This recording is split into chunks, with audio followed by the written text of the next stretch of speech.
Sorry about that. I just saw I was muted.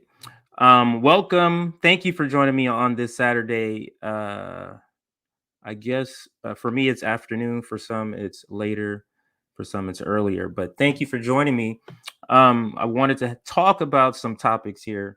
But first, I put up the Nick and CJ scroll bar only because Nick is gonna be joining me in just a few minutes. So I'll put this. Hey, let's just call it the Nick and CJ show for today. Uh, so yeah, so yeah. I just wanted to tell you that that's the reason why that's scrolling there. Oh, here it goes. All right. So yeah. Um. So the topics for today are the two interviews we're going to be discussing. The Jimmy Dore interview on the General Strike Summit because there's a pivotal section in the discussion where they're talking about something that's detrimental to a revolution, and that's teaming up with the Democratic Party. So I want to talk about that particular part of the interview. I probably will pull it up and play a little bit of it, and then we'll talk about that. And then, of course, we're going to talk about the Sam Seder versus Jackson Hinkle interview, or I guess some people call it a debate, but I look at more of it as an interview. We're going to be talking about that because to me, that expose what I call the old left dying, or what I call the old left. And what it exposed is that the old left is dying out. And what I call the new left, which is I feel like I'm a part of the new left. And I guess we can start the discussion with what what I define as the I guess new left. Now I guess there could be a lot more uh, sort of things added, but for me, um the number one thing that separates new versus old left is the old left is willing to still team up with the Democratic Party. And the new left is saying, no, we're not teaming up with the Democratic Party. I mean, it's already a given. We're not teaming up with the Republican parties. To me, I feel like that's already a given. But no, we're not teaming up with the Democratic Party. No, we're not doing that. So for me, that's the beginning line that draws the new versus old.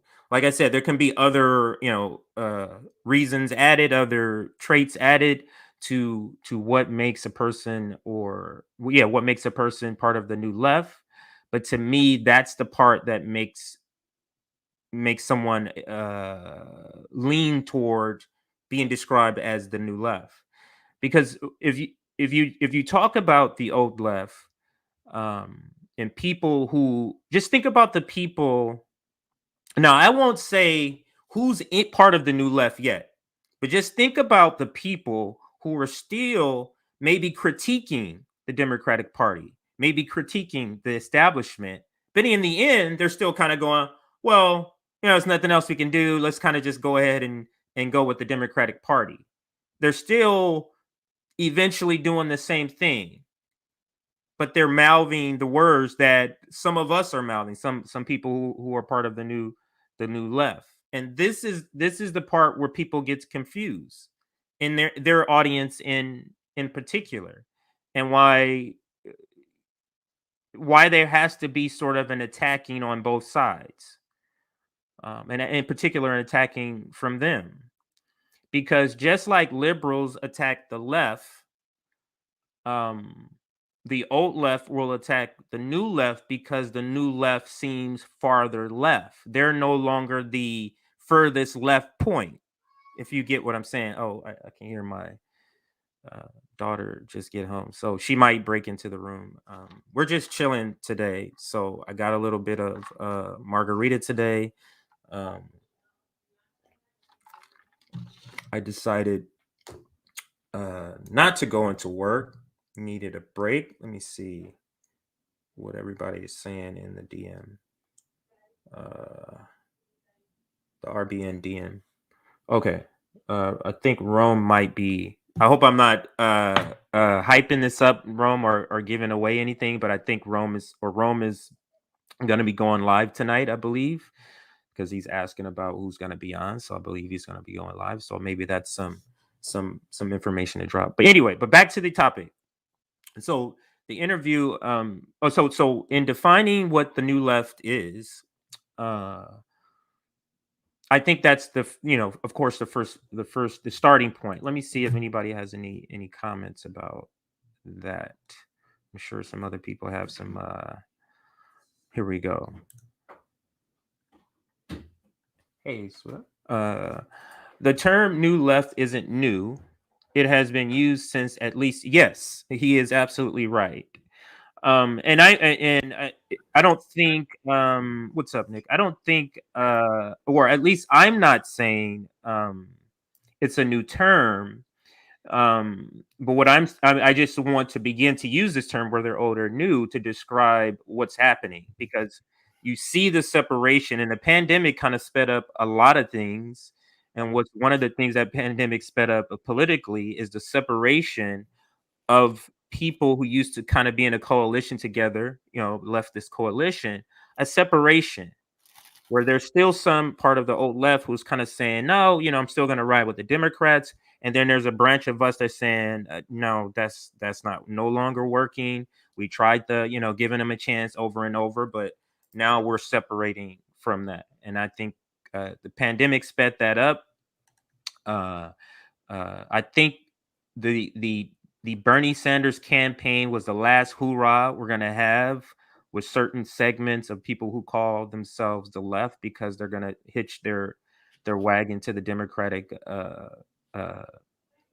Party. And we're going to get into a lot and dive into that video. Nick, thank you for hopping on. I told everybody we might as well just call this the Nick and CJ show this weekend edition. Nick and CJ show, special Saturday edition. Right. And I wanted to talk about the Jimmy Dore interview. I guess we can kind of delve into that question first. What interview is this? Which interview is this? The Jimmy Dore interview you did on the general strike. Oh, so you haven't seen the title log. So I know, because you've been you just resting, you just been streaming. But yeah, so the Jimmy Dore general strike interview you and Sabi did. I want to discuss you two talk about a particular question. Actually, let me put it up now. We can begin to talk about it now. You talk about something in the very beginning, and I think not a lot, and it goes to the second topic of this too. It kind of relates to the second topic of this. And it goes to the teaming up with the Democratic Party. It speaks to that. So I already queued it up, but before I play this, I wanted to make sure everybody likes this video, just so that everybody can watch this on the weekends that are live, because some people are saying we're not in notifications. They're not being notified of our live videos. So if you can make sure you like. The other thing is we're pushing. I just realized I should be talking on camera and not talking to the mic. Another thing is we're pushing to get to 15,000 subscribers. There's been a lag in our subscribership. We were at one point doing 1,000 subscribers, roughly 1,000 new subscribers a month. Then that strike something happened. They pressed that button. Magically it stopped. Like literally the next day it stopped, and it was just ridiculous. We thought we were gonna get a bump in subscribership, and somehow we went down. It was just odd. But so yeah, we're pushing for that. So please subscribe if you're watching and you're not subscribed. The goal I said was the goal I said I was hoping to get to at least maybe not ambitious enough, because I saw we gained like a few hundred. But I wanted to get to 15K, but before our 1 year anniversary. Oh, same number I just said. I want to get to 15K. That's the push. Maybe we'll do a 15K stream push one day. Yeah, the only difference is I had a date. I was like, y'all will hit this shit by the first. Oh, what was your date? I said I want to hit 15K before our 1 year anniversary. Yeah, that's actually a good date. That's a good date to have. 15K before one year anniversary. Yeah, we'll try to get some graphics so up. We only got like our subscribers we have because we have comrades that helped us out either by platforming. Absolutely, they've been on our show, and also you guys, because you guys been sharing to your friends. Like, it's not the algorithm. I literally see the analytics, bro. They literally tell us like, bro, this your shit now. Yeah.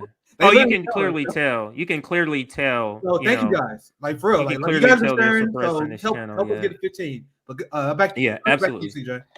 Absolutely. So let's get back to the first topic, and it's this what you during this interview with Jimmy Dore, you and Sabby discussed with him in the onset of this, I think is very pivotal, and it connects to the second topic, which is the old left is dying. So let's play this video.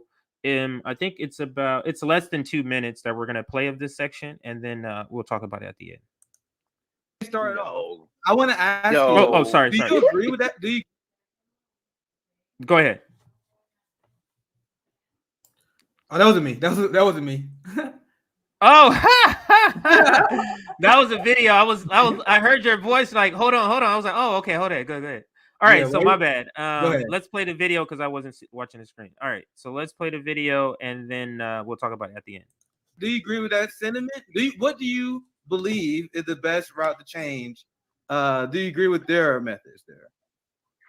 Well, I think I'll point the finger at people like you because you just don't. You're not voting hard enough. You need to vote harder inside the Democratic Party, and I think we should start a third party, but inside the Democratic Party, that's where it's fun. And I mean, come on, everyone agrees that the Justice Democrat experiment. While I supported it when it happened, because my theory was I support progressives anywhere they are. I don't adhere to that theory anymore because I think it's actually more detrimental to the revolution that's needed. It's that to have progressives inside the Democratic Party because it gives people the false idea that there's somebody inside the Democratic Party fighting for them and that they have a chance through that. And so if they could just disabuse themselves of that notion and realize what Shama Sawant said to me years ago on aggressive progressives. And every year she's proven even more right when she said that the road for progressives inside the Democratic Party leads to a graveyard. And that you're seeing this happen. And even though they have all the power, if they wanted to use it, they won't. And then they tweet about we should use our leverage. Like they literally do that. Is that them just fucking with us? I mean, it seems crazy. That's a great point at the end. But there's a lot there, right? There's a lot in there that we talk about, or you talk, or he speaks about. But this one little 10 seconds right here is the part I want to focus in on. Maybe 13 seconds here. It's that to have progressives inside the Democratic Party because it gives people the false. Oh, my bad. Because my theory was I support progressives anywhere they are. I don't adhere to that theory anymore because I think it's actually this next part coming up here. More detrimental to the revolution that's needed. It's that to have progressives inside the Democratic Party because it. That point right near there, Nick. I was because I was for whatever reason I was rewatching this interview, and that to me stuck out. It's kind of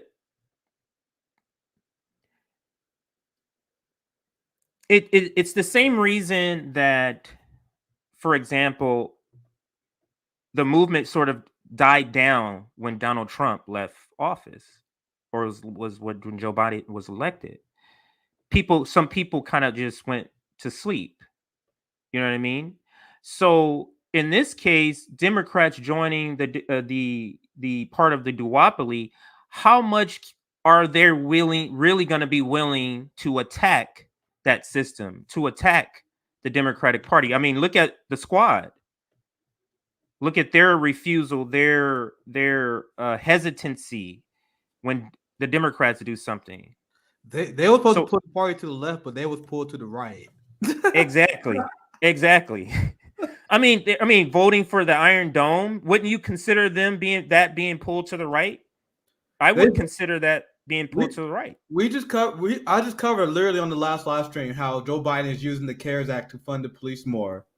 And that is what they voted for. That is what they support. And it's one thing, they're like, oh no, I got tricked. I didn't know it in there. So if you got tricked, maybe fucking raise awareness about this issue. Tweet about it a few times. Like, yo, I didn't know this. I didn't know you was about to fund Right. it. No, I'm against this. I know I voted for against the CARES Act, but I didn't know. They're not doing none of that, are they? Right, but what you're saying right now is what is speaking to the point that Jimmy was making there, is that it's detrimental to the movement because they're in there, it takes away some of the juice, some of the fire from them. I mean, just look at who AOC was before and now look at who she is now. Even Cori Bush, look at who she is before and look at who she is now. So it's detrimental in that sense. But it's also detrimental in the sense where he kind of goes a little further, and I'm going to let him say it before I talk about it. It gives people the false idea that there's somebody inside the Democratic Party fighting for them and that they have a chance through that. Right there. This is the reason there's not more people participating in direct action, because they feel, wait, I got the squad in there. So, you know, I'm good. I got the squad. All right, let's do this, squad. And this is why they have to be so invested in the squad, because the squad is them. The squad is working as them. You get what I'm saying? Like, if the squad is not the people inside working for them, then what are they doing really? So they have to be so invested in the squad. They have to believe in the squad. And anybody who critiques them, they have to attack. Because in a sense, you're attacking them. You're attacking the representative that they have selected to do the work that they are not doing. I don't want to say refuse. And I don't want to say scared of doing, because I don't know, the situation. It's just they're not doing it. And therein lies the detriment to the movement. Is that because people aren't willing to go to the streets because they feel like they have another option. People have to understand they don't have another option, and the streets is the only option. To prove CJ's point right, how many of these progressives, how many Justice Democrats have done actions about the homelessness crisis? So remember the Capitol Police steps stunt? Yes. And then they use that pretty much just as cover for the Biden administration. Like, oh, we got to win. We got a concession for the Biden administration, even though we knew the Supreme Court going to strike that down and they had no plan B. So what happened was they got people, the boutique loves, I'm part of the movement, because they live vicariously through the squad, right? So they saw Cori Bush, they saw the squad there, and they're like, yes, I knew it. I knew we could shift the Democratic Party to the left. And then when they left, because the squad killed revolutionary spirit, instead of activists staying in the street, the second that Cori Bush and them left, they stopped paying attention. Do you guys see the problem? They stopped paying attention. They stopped paying attention about the ICE funding. Like, ICE is getting worse under Biden. The police state is getting worse under Biden. Is AOC making crying videos, crying tweets about that? Mm-hmm. You're on the money. But this is how this duopoly works. Republicans are supposed to put fear into you. That's what Republicans' job. The scary Republicans, while the Democrats come in and execute the same plan that the Republicans were going to execute. But because it's the Democrats, right? We go ahead and kind of go along with it. I keep looking at the screen like I'm talking, but I need to look at the camera. So forgive me for that. But I do want to get to a lot of comments, because we do have a good chunk of people watching. So I want to make sure everybody, or I want to make sure I get in a lot of different voices here. Okay, let's look at this one here. People looking for action that stands up for people only sees this trucker convoy in January 6th. I'm not sure what that one is. Let me see this one here. I remember Cori Bush turning on the music to shut down protesters. Wow. You know what? Somehow I missed that. But I know exactly if that is true. If that is true. No, go ahead. No, I'll leave that up. I remember Jimmy did a video about it. Wow. And I just had Kobe on. I just had the pro. I watched that one too. That's what kind of made me want to do the show. I was watching that. Yeah. So he had the viral video where he was grilling Cori Bush. So Cori Bush, she's the only one smart enough to realize it will at least be decent optics to show up at the American Fraud March, right? Right. But we knew she was doing it just for publicity because Kobe and Max Blumenthal, they was asking like, "Hey, do you support the ask of the march?" Cori Bush had no idea. She had no idea what the ask of the march is. You guys know why we was marching? We was marching because since we in the pandemic and Biden already announced a national emergency, because that he had the executive power to expand Medicaid to everyone under a pandemic. So the point was we was marching so we could spread awareness on that idea and start a grassroots effort to get that done. So then she was asked about like, do you support by forcing or demanding Biden use executive authority? And she pretty much was like, nah. She was about forcing. She was like, nah, that's unrealistic. It's divisive. It's like, bro, so you came to this. You wait to our. You came. Yeah, that was Kobe just told me. She was asked about that, and she said, "Oh, I think it's divisive." So you came to our march just to co-op what we trying to do and trying to say, "Oh, you shouldn't have a divisive movement." Come on, man. Come on. And I tell you guys, as a Missourian, a lot of people who've been following me for a while knew I was pretty excited on Cori when she first got elected because I shifted significantly to the left since then. Because I'm in Missouri, man. Like I remember the Ferguson protest, and she was like, seeing her sell out. That one is like, okay, I'm done. Like this is garbage. Like, bro, I know people who knew Cori Bush. Right. They getting everybody. I'm telling you that right now. If they get her, they got something.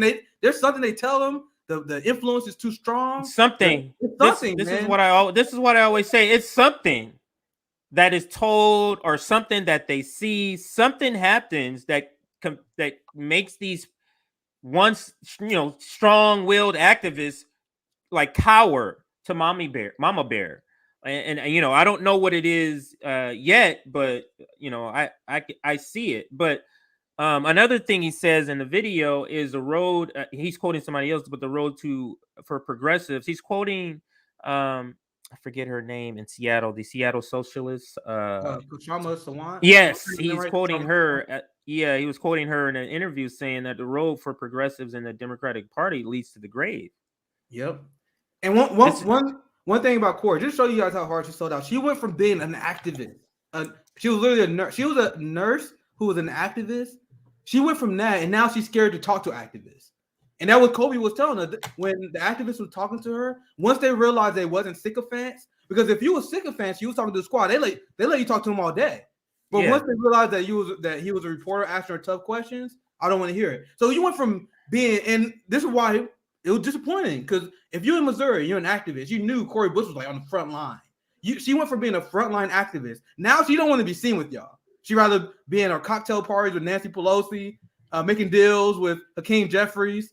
Just trust me. No, just trust the plan. I'm working behind the scenes. Just trust me. I'm working behind the scenes. I got you. I know it looks like we can betray, but I actually negotiate. You gotta have faith. You just have faith in us. I promise you. And they can't never tell us when is the finish line. They can't tell us anything about this plan that's happening in the background and when it's going to be executed. Yet in the foreground, we see a whole lot of folding. Like when you folded and voted for the infrastructure package, believing Joe Biden and Joe Manchin, like that, which is like laughable. But the point I want to get back to this point here, which is, road to progressive in the Democratic Party leads to the graves. This speaks to the point that was going on yesterday about a tweet from the RBN Twitter account about third parties. Democratic socialists basically, considering themselves a Democratic Party or third party. The point that I'm getting to, this is what the candidates were saying. And I think Zoya was part of the conversation, maybe.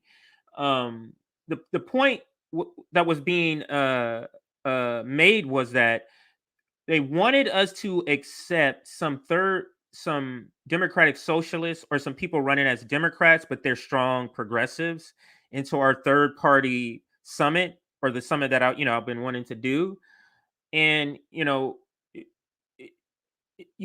I was just trying to make the point that it don't matter how strong of a progressive you are, the things you believe in.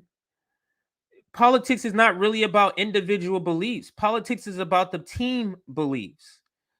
And the analogy, but another analogy I like to give is like, you can say you're a vegetarian. and you believe I believe in, this is why I believe I'm a vegetarian. But if you go join Team Meat Eaters, what is the value in you being a vegetarian?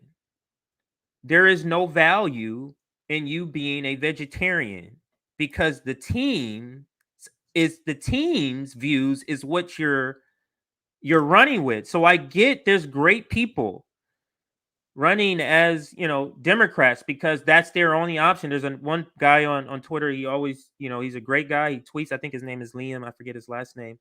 Maybe I'll find the tweet, but he always tweets, and he's running as a Democrat. And this is what his plea is, that, I tried it another way and it just doesn't work. You have to do it this way. And this is the dilemma. And it speaks to that third party thing that happened yesterday, Nick, plus this thing that you and Sabby bring up with Jimmy Dore is detrimental. We have these great people who are wanting to do good and wanting to help so much that they're willing to put themselves out there to run, finding a brick wall, running in third parties, and then say, hey, I'll run as a Democrat, but I'll still have my beliefs. Right? That's not understanding. But I think they go in believing that they can do that. They think, no, I'm going to stand up to it. I'm going to be the one. Like Corey Bush probably said that to herself. Sorry, CJ, but I honestly do convince. I think they convince themselves. They're like, yeah, I hedged on this issue. Yeah, I hedged on this issue. Yeah, I hedged on this issue. But what's the point of me leaving Congress? I'm out to do the best I can. Right. And then they talk to Nancy Pelosi, and then Pelosi on another issue. Then right. Like, okay, right. I know we forced you to make a few concessions, but if you vote for this one more pro-imperialism package, I promise you, we will do this progressive thing. Then they will vote for that imperialism package, and then they're like, oh no, never mind, we're not doing it. They're like, damn, yeah. Nancy Pelosi lied to us, but don't worry, it'll be different next time. They will give me right. That's what they do. And they just kind of go, that's politics. Like that. Oh yeah, all right, yeah. Let's go to dinner. That's kind of how it goes. I get funded more. Sometimes military industrial complex get more funded more. Sometimes they deal with the bad. Homelessness crisis getting worse. You guys are such negative Nancy's. Remember when they were saying that? Exactly. AOC literally was like, "You guys are being negative Nancy's. Why can't you guys?" Like people don't have time to wait for all of these years that they're talking about. But just to speak to this, he didn't get the notifications when we started live. So this is what I was speaking to. I'm sorry, I said he, but yeah, I wrote Reggie. I'm sorry, but I just assumed without looking at the name. So Reggie, he didn't get the notification. But this just to prove the point earlier when I was speaking that make sure you're following. We really need to get our email collection up so we can send emails out when we're gonna go. Like, I don't know what program that is. You can send emails out. This person is going live. We talked about this before, but I think a good idea is starting a Substack as well. Yes. So then you have Substack, and then I think I have Substack too, so I know how it works. So everyone get email on Substack. Yeah. So we can find a way to link that with our lives. It take a little more work, but then it'd be worth it at the end of the day. I think it will be, because although we appreciate what everybody's doing, we just have to understand, even with the help we're getting, that they're still working against us. Like, come on. Like after our general strike summit, we go from 1,000 to literally nothing. We started to now. Now you can see, because we've been talking about it. I heard you talk about it on the stream a couple of times. I talked about it on the stream. We've talked about it on this stream. So Democrats are right wing also. Absolutely. Hey CJ, can I share this? Go ahead. I think it also good for the topic as well, because I think I saw the video I was talking about when I was talking about the negative Nancy thing. Mm-hmm.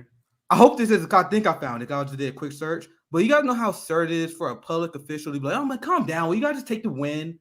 That is so. That is. I can't even wrap my mind around that, man. Like, just to tell people in the middle of a pandemic while people going homeless, people are starving. Right. Like, man, we can just take the win. Now, I'm gonna show you guys what I'm talking about here. Once again, I just Googled this real quick, so I kind of praying. To me, that's slave legacy. I look at that as slave legacy, and I'll tell you why afterwards. So I'm so excited to talk to you all about what's in this bill. Talk to you about the process on it, answer your questions, talk about yes, there were a lot of fights in this bill. Did we get everything we wanted? Absolutely not. But do we get things that are going to change people's lives? Absolutely, yes. And so let's talk about it. I want to break down what you all are going to expect. I believe that there are going to be millions of people that get a lot more money than they thought they were going to get. Bruh, I told you, I kind of put this video up on the whim, but bruh, what is he doing? What the fuck? Biden gave people less money than Trump. You have to listen. I'm not speaking to you, Nick, just in general for everybody. You have to listen carefully to the words these people use. She said, nice, man. I believe, taken away, trying to say that this bill is going to do this. You understand? That's what she did in that sentence. Not that she's saying so that you can't never say, well, you said this. No, I said, I believe that's what's going to happen. That was carefully picked. Man, so I just wanted to point that out. Go ahead. Yeah, I'm gonna finish the clip. I really hope this is the clip I was looking for. I think it is, but this is still an interesting clip. Remember what I said yesterday when I was talking about the neo-Turner campaign? I don't know if you saw my breakdown there, CJ. No, I did. But I was telling you guys, like, in order for me to be interested in a leader, because I had people ask me a few times, they was like, all right, Nick, you hate all the politicians. What kind of politician will you support? Like, someone ran, what kind of politician will you support? Not that shit.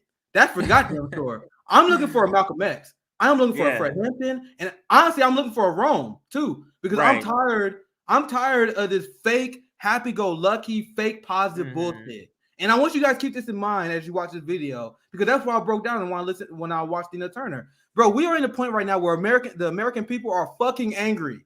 People are fucking done. People want a leader to call out the establishment. And meanwhile, you got Nina Turner having super happy music, people smiling, people being treated in healthcare places when you saying the healthcare system is broken. That's dumb. Yeah. So look at the tone of what AOC is explaining here. She wants everyone to be happy. I know you're disappointed, but come on, be happy. Be optimistic. We got change coming. Bro, how many people went homeless believing in your optimism? How many people are starving, which you call food insecure, who believed in your optimism? We need a leader that will tell you if we are not successful, if we do not develop class consciousness, people will die. We need someone who can actually can speed up the sense of urgency. And there are a lot of people who like AOC. There are a lot of suburban wine moms who love this shit. They love this shit. They love listening to the optimism. They will openly admit that's why they do it to appeal to the suburbanites. But people but let me make a point about that. And it just rang to me. So you have American culture, but white culture is a lot about sugarcoating. So maybe this is why virtue signaling is so attractive to white liberals, because it's about an imagination of what is, not actuality. You get what I'm saying? And it kind of, I don't know which one comes from which, but it kind of speaks to white American culture. Go ahead, Nick. Sorry, because it's like the same. No, I was just saying it's like the same sort of sugarcoating about a lot of things. Great term? Go ahead. You want to know a great term that I heard about a call? I forgot. I wish I can get the credit. I didn't make this up, but they call it toxic positivity. Toxic positivity. That is probably one of the biggest thing that the Justice Democrats and the boutique left does. Because AOC make $170,000 a year. Bernie's a senator. He's a millionaire. Not holding that against him, but not at all. Isn't it more likely you would be optimistic if you're making $170,000 a year? If you're making $100,000 a year with healthcare, isn't it easy to be like, oh my God, come on, man, we lost. I know we didn't get everything we want. I know we didn't give you healthcare. I know I didn't give you a living wage. I know we didn't give you rent relief. I know we didn't do all this stuff, but come on, man, we got some stuff that benefits the ruling class. Right. She didn't tell you that part, but you see, that's the part of the class divide that we talk about, CJ. The new left versus the old left. The new left bill can acknowledge that the reason you have this toxic positivity is because of the class divide. The old left, like, oh my God, you slandering someone who is your closest ally. Like, no, you guys are representing a completely different class interest, because they will openly admit that their ads and their messaging is designed to appeal to the suburbanites. Okay, why did us, the working class people, donate our money to you, expect you to represent us, but your messaging is core to not us? Right. You openly betrayed us, then you like, well, will you calm down? Right. Strategy, calm down. No, fuck you. I'm not gonna calm down because you guys are selling us out. Because I just explained that the squad supported the CARES Act, which Biden is using to expand the prison industrial complex. But AOC wants you to calm down because even though we didn't get everything you want, remember the concept, CJ, I told you guys? My problem with the Democratic Party is not they don't give us enough. That's a misconception, right? Like there's a lot of people like, oh, you just mad because you're not getting health care. I wish I had health care. My problem is what they do to us when they poison our communities, when they fund the police state more, using the funds that we generate to take care of our community. That was the CARES Act. Look at the name, CARES. The CARES Act going to the police. We care that the police beat the fuck out of you. That's what they're telling you. Like, it's so crazy. But look how it's going to be written in the history books. It'll be called the CARES Act. Bro, they funded the police state more, and people still. It's really crazy. But sorry, CJ, go ahead. No. Those are also great points. And another point that was made in the video was that, and he supported the Justice Democrats. He says that in the video. That experiment is over. Like it has. I mean, is anybody think that this is a success? Like, I don't understand. Like the Justice Democrats. I mean, did you see Jabal Bowman? Have you seen him lately? What he's doing? Hey, CJ, just quickly. It's been a success for people who grifted off the movement. So, think about the people who still sell this idea: the Humanist Report, Majority Report, David Doe. Yeah, we name here. So, think about the amount of money they made selling the idea that you can take over the Democratic Party. Imagine the amount of money that Jeff Weaver has made, right? Aziz, what's his name? The Bernie Sanders campaign manager who's a fucking sellout. Fasari, I forgot his name. Damn, I forget his last name. You guys know what I'm talking about. Bernie former campaign. Now he's a standard. Yeah, the last one. Democrat. Like these people had made over the course of 2 Bernie campaigns. It's been a complex. It's been a Washington D.C. progressive complex. These people have made a ton of money throughout the course of the Bernie campaign. So they have a vested interest in continuing to get you interested in these campaigns. So when Nina Turner announces that she's running again, David Dole, Humanist Report, TYT, their money eyes light up. Right. Holy shit, we got another campaign we can grift on. And then the people who work in it in a professional aspect, they also advocate taking over the Democratic Party because they get hired as advisors.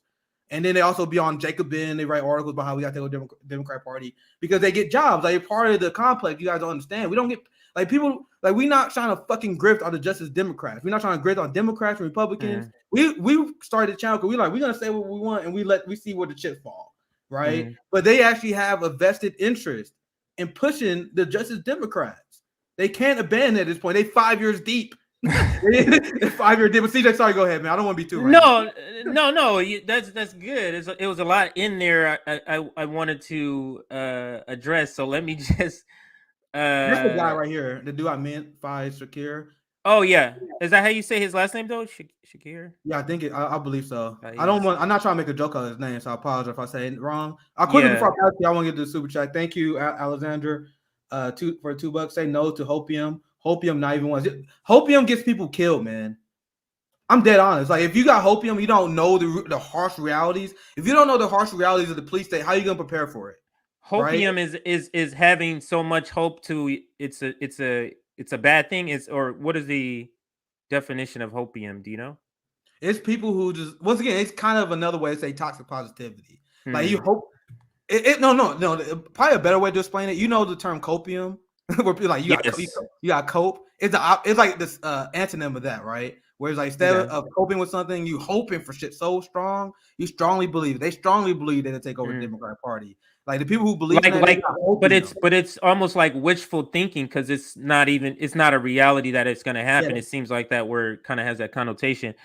This is a civil servant here, not a politician. Yeah, I like a Sean. And this is somebody we could say, is there anyone that's like her? What I really like about her is that the fact that she's not a Democrat who's doing all these great things. She's a socialist. unapologetic. And I feel like, as far as the third party candidate summit thing, people have to go this way. That's why I felt like we got to have some kind of summit for people to know we these candidates are. Like, I saw some of these candidates got 100 people following you on Twitter. How are you running and you have 100 people following you? That person needs to have some sort of group help. Hey, let's help you set up your account. Let's get your name out there. Let's do these things. So, we want to do these kind of things for third party candidates. So if you're watching this right now, go to our Twitter page, RBN Twitter page, find that third party acts is a tweet, and just, tag somebody that's a third party. It doesn't matter what they're running. They can be running a city election, local election, school board, whatever. Go ahead, Nick. You guys should check out the conversation with Brown Joy Gray, Chris Hedges, and Kashapp Sawant. I was very, very impressed with what she had to say regarding her strategy in electoral politics, because it's been kind of like the exact mirror of what I've been saying here, where you got to use electoral politics to build a horizontal worker class movement. And that was her message. And I'm like, damn, that's exactly what we were saying, right? That's exactly what we want to see. So I want to see that shit. I want to see people who really willing to call it how it is, despite the fact that it may not sound the best, right? When people say we're gonna take over the Democratic Party and we can do it, I explained this concept before. Like, that actually comforting to people. Like, the idea that you can just vote for someone and then things will change. It's actually hard. It's harder, and it's a harder sell to people to be like, dude, we gotta do this shit. Like, bro, if we don't get our community together, if we don't get real revolutionary discipline, we are going to continue to die off. So that message. Go ahead. Basically, the American culture, we have been spoiled brats, and now it's time that we are realizing that this has all been a charade. And in how I speak to what you're saying is that people have to be shaken out of this comfort. They have to be shaken out by whatever it is. I don't, for different people, it's something else. It's some people can see other people experience pain and trauma and say, okay, what's happening to Palestine can't happen. Now I'm up. Like, some people can see other people have to live through it. So go ahead, Nick. I see you laughing. Go ahead. Right, I'm sorry. I saw a comment we have to address. Go ahead. It's great. Thank you for making our point. Vapor, he says, I work over 70 hours a week. I'm not into socialist much. I don't know what you do, but the whole point of our movement is so you don't have to work 70 hours a week so you can survive. Yes. Let's keep this up. No, I'm happy. Vapor. No, X Vapor. Why do you think you have to work 70 hours? This is great that you're here. It's great you're here listening to us. You're saying you're not into socialist much. That's fine. But let's have a conversation and break down what you're saying. And if you want to respond at all, put that in the comments. The fact that you work 70 hours a week is the problem I see in the sentence. Do you have time? Not that the fact that you're saying you're not a socialist. Do you bring your family to work? I don't get it. Yeah, you working 70 hours a week to me is the problem. But 70 hours a week, for you to think that's normal, is capitalism, and that's the problem. No human being should be working 70 hours a week. No human being should be working 50 hours a week. No human being should be working 40 hours a week. We are with our coworkers more than we're with our own families. That's what we don't want. So whatever you call that, I'm less about titles, socialist, communist. I'm about people. So the benefit of the people is what I'm about. And if those views align with communism and socialism, so be it. But 70 hours a week, X Vapor, that's ridiculous. That is ridiculous. So you should be working half that and making enough to pay your mortgage, to pay all your bills, have recreation, and having 8 to 10 weeks of vacation. Make more money for his boss. That's what you should be doing. And he got to make more money for the boss and the CEO, though, CJ. Right. His CEO really wants that Lamborghini. Like, if Vapor works really hard, his boss can take that extra vacation. Like, what about that? Like, what about the kids of his boss, CJ? Like, yeah, they need that extra money. No, you want to send him to his kids to Disneyland? Not you. I'm talking about the boss. Like that's the extra vacation. If you work really hard, hell, make it 72. Vapor, what are you, some fucking commie? Work 72. Like, what the hell? Fucking lazy commie. So can you put that comment back up? Can you put that comment back up? I might have lost it. Oh, okay. So what he was doing was being sarcastic. Oh, damn it. Yes, he was being sarcastic. But it's great it's that but it's great that we answered it as if he was being serious. It's great that we answered it as if he's being serious. Yeah. Now I'm putting this together. Maybe he wasn't being sarcastic. I'm putting this person's comment, CJ Howard's comment, together with that. I'm like, you know what? And then I reread it. I'm like, you know what? He could be saying he could be being sarcastic. I was like, that's one hell of a comment. I can't believe it. Like, he could be being sarcastic. You trolled me. That's a good one, man. You got me. That was a good one. You guys get the point, right? That's how you account. Like, let me wrap it up like this, right? To save face a little bit. So the capitalists, they would say that socialists are lazy. Oh, lazy socialists. You guys don't want to work. You guys don't want to work. Once again, you don't know what socialism is. We are pro-work. Marx is pro-work.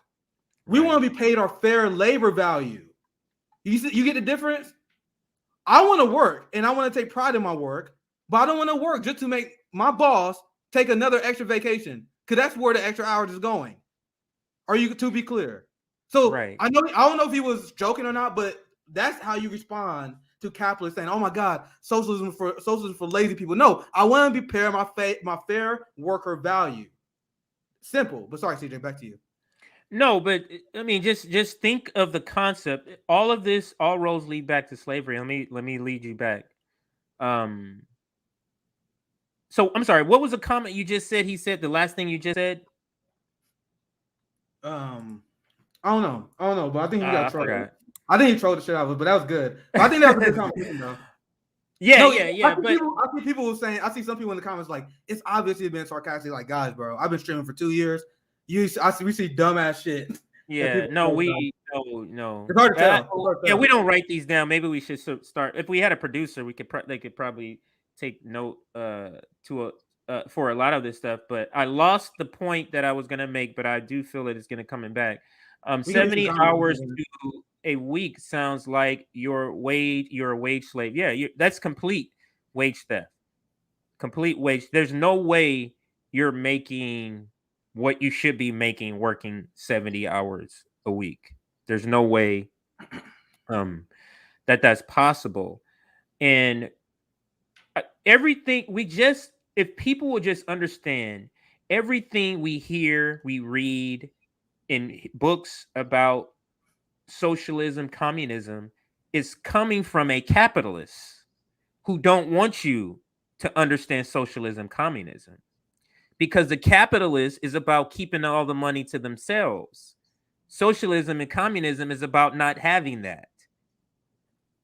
So everything you hear in the United States, now it's just part of just American thinking, but this was a complete strategy by capitalists to demagogue socialism, to demagogue, communism, like connecting the concept of communism with dictators, as if communism and dictatorship go hand in hand, or communism and some other political ideology go hand in hand. So just understand the propaganda in the United States about communism is based on the fear of communism. If capitalism was so great, Nick, I'm going to pass it to you after this. If capitalism was so great, you would not have to propagandize about it. Go ahead. I like this comment here. Read Capitalism Realism. So I pulled this up because I read about this a while ago and I love it. I'm not versed enough. I'm very honest. I'm not versed enough to really explain it.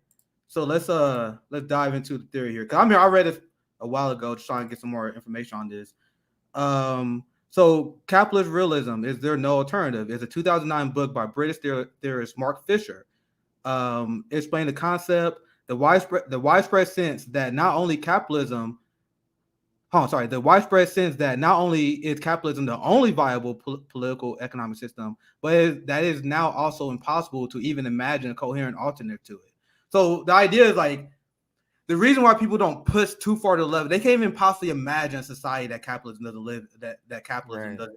And it plays such a powerful propaganda pathology to people. Because why do you think people take anti-communist concessions? It's based on the idea that the idea that we would ever have a post-capitalist society is unrealistic, right? So they don't even ask for the proper steps towards revolution that you need. So maybe I should dive into this. But think about that, Nick. About this.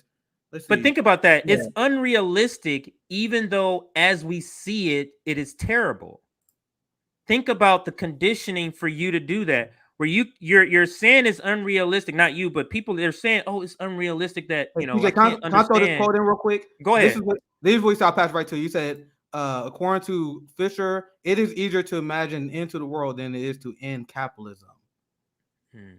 I would love to talk to someone who knows about this more. That is so profound. I heard someone talk about capitalism. I was like, damn, that is like, it's such a great analysis on how American propaganda works. I highly recommend everyone read it. I still got a lot of learning to do as well. I'm on the journey as well, so I gotta read more about because that. It's in everything. It is literally in everything, Nick. It is literally in everything, and that's the reason why people can't imagine it. Just think about it, Nick. You wake up, you turn on your screen, you got pop-up ads. You can't watch anything on TV without some sort of ad. You get in your car, the radio, there's ads everywhere. Oh, let me get cable news. Let me get cable because I'm paying for this service, so there's no commercials. Think again. There's commercials, right? You go to the movie theaters. Movie theaters didn't used to have commercials. Now you go, there's like 30 minutes of bullshit before the movie even starts. It is every single place. And I literally believe it's going to be like the Minority Report. You know how he was walking through the streets and it's literally holograms advertising to you. You can't avoid it. It's just, they just pop up and you can see them. Just holograms. Oh, do you want to buy this? Do you want to buy that? So what does base mean? I see this a lot. And it's because I'm old. What does based mean? It's mean that damn, I'm a young millennial, so I may not explain it the best, but it means like, okay, somebody will explain it. You're killing it. You're the man of the game. You are someone people should look up to. That's probably my based. quick. Oh, yeah, it's not like basic. No, it's actually good. Like Zoomers turned it to a good thing because I still remember when people were like, "Oh, you're basic," like that's a bad thing. But if you're based, it's like you're good, right? So okay, I still have to understand what that means. But if that's a good thing, with thank you, Infophilamerican. Am I Philamerican? I think that's it. Thank you. He needs help, CJ and Nick. Yeah. But I think we figured out it could be sarcastic, but if it wasn't, I like the way we attack, we address it as if it was real, because there's people who believe that, and it needed to be addressed that way. Can I read this real quick? Can I say I feel like I didn't explain that really well because I'm still learning how to explain some Marxist theories, but I like this part right here. I'm reading through front of the wiki right here. So it said Fisher argues that the bank bailouts following the 2008 economic crash was the example of capitalist realism in action. The reasoning that the bailouts occurred largely because the idea of allowing the banking system to fail was unimaginable to both the politicians and general population. I gotta remember that. God damn, that's a good explanation. That's a good explanation, isn't it? Can you say that again? Can you read that part again? So even though I didn't explain it in the best way, this is a great example that explains the concept of capitalist realism. So he argues that the bank bailouts, and now the bailouts that we saw in the COVID, right? The massive bailouts now. Mm-hmm. So it's an example of capitalist realism in action because the reasoning behind the bailouts is you're too big to fail. Too big to fail. Too big to fail. So the idea of the banking system as we know, and so the concept of allowing it to fail. And I remember during the debate when you had Marxists and socialist thinkers like, no, just let the bank fail. And when capitalists was approached with that option, they were like, no, you can't do that. No, there's no way you can let the bank fail. What about the system? The markets. I thought the markets determined that. Then the socialists and Marxists said, fuck the system. Bro, you guys just saw me make a breakthrough. I get this concept way better now. Wow. That's a Yeah, great with example. that actually Yeah. actually clarifies. Sometimes it So does as a consequence, does take that. Fisher observes the neoliberal system survives. So the system survives despite the fact that it fails. So we actually talk about this concept all the time. We just didn't talk. We just didn't label it because we explain how capitalism is a system that fell every 5 to 8 years. So Yes. instead of actually completely having massive changes to a system, pretty much rehauling it after the massive failure, they go through reforms, which is mostly bailing out the capitalist class. And then they say, "Oh, we saved the system. We saved the system." So the capitalist realism is further. Damn, I just learned. Damn, I just made a breakthrough. Yeah. No, this This is a breakthrough for me. Yeah, that's good. That's good. This is a breakthrough for me. Not a breakthrough, but like a deeper understanding. Because I mean they're saying it, and it also proves that government and business are one and the same, because government is saying they're too big. If they fail, they affect the government, they affect all of us, and that in itself is a problem, right? How are we in a capitalist system where supposedly the fittest survive, but we have banks that are too big to fail? That doesn't make sense to me. The only way they can keep capitalism alive is fucking literally completely contradicting everything they said they believe in. Where they said they believe in personal responsibility, and if you fuck up financially, they'll allow you to fail. They'll, like the earlier comment said, they will allow the individual to fail. But when you got corporations, personal responsibility, you have these institutions that they prop up as this is why the system is so great, because the institutions will uphold, but then the systems don't uphold. And then instead of acknowledging, like, damn, these systems don't uphold, and maybe we should go with a different approach, they just bail it out, fuck the people over, and they're like, all right, let's start over again. I think that's a great real application of capitalist realism. I like that. Absolutely. This here, government and business same equals fascism. That's where I was leading to. I mean, literally, the Supreme Court is there to make decisions. I can't remember who I was reading or listening to, but the Supreme Court makes business decisions all the time that we never hear about, because CNN and NBC are corporations and they're not really interested in what they're ruling. And the rulings are like 80% in favor of business, with the so-called progressive and conservative all voting together. Those votes aren't party line votes.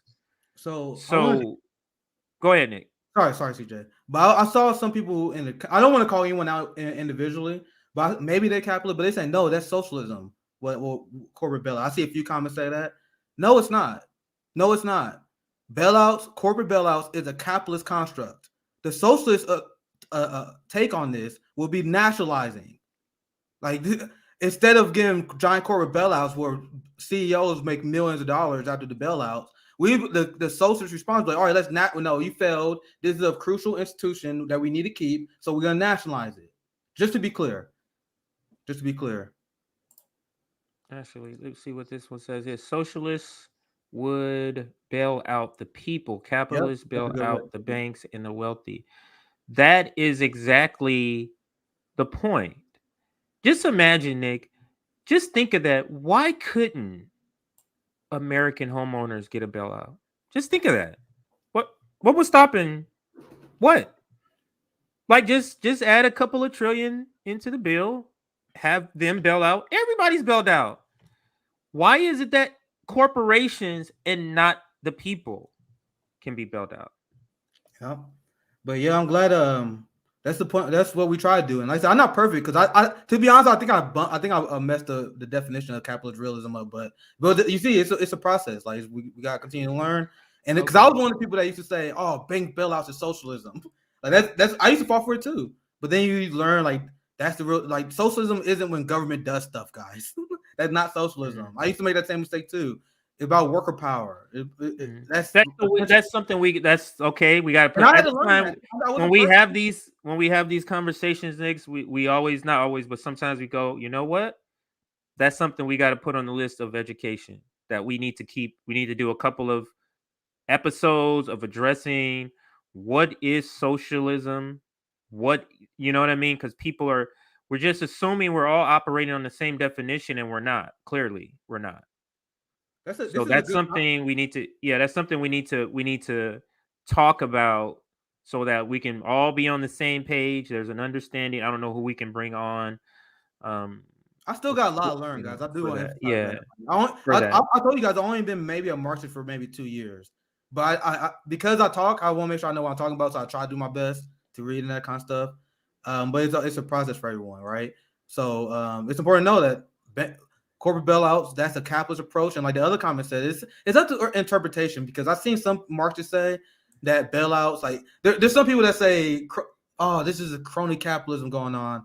But then it's like, is it crony capitalism, or this is or this always the end result of capitalism? Because special names, yeah, special name. This is crony capitalism. This is capitalism, man. This is corporatism. I'm like, bro, corporatism is the result of capitalism. What? They're trying to make it seem like capitalism is good and it's just been infected with some disease. Get the fuck out of here, man. Come on. What is this? What this is? I had to teach myself to stop saying that too, because once again, I make fun of myself too. I used to be one of them people that say, "Oh, it's crony capitalism." Like, no, it's capitalism, dummy.